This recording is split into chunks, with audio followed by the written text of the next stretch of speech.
Hi అండి, నా స్టైల్లో పూరి అండ్ పూరి కూర ఎలా చేయాలో చూసేయండి. నచ్చితే లైక్ చేయండి. ఓకే అండి. ఇప్పుడు గోధుమ పిండిలోకి కొంచెం ఆయిల్, అలాగే సాల్ట్, కొంచెం వాటర్ కలిపేసేసుకొని పిండి ముద్దలా చేసేసుకోవటమేనండి. ఇప్పుడు ఈ స్టేజ్లో కొంచెం వాటర్ కావాలంటే కొంచెం యాడ్ చేసేసుకోండి, లేకపోతే కలుపుకోవడానికి కుదరదు, అందుకని. ఓకే అండి, గోధుమ పిండి కూడా రెడీ అయిపోయింది. ఇప్పుడు ఆయిల్ కొంచెం హీట్ అవుతూ ఉంది. ఓకే,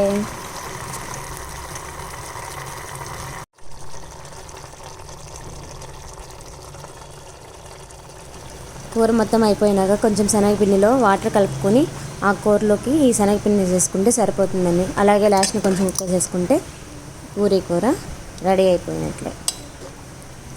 తర్వాత పూరీ చేసేసుకునే విధానం చూసేసేయండి. ఓకే అండి.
ఇక్కడ నా పని అంతా అయిపోయినాక పూరి ఆపిల్ల చేస్తానని చేస్తుందండి.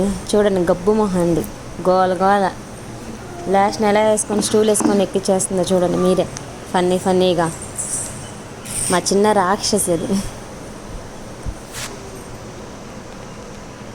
నచ్చితే లైక్ చేయండి, షేర్ చేయండి.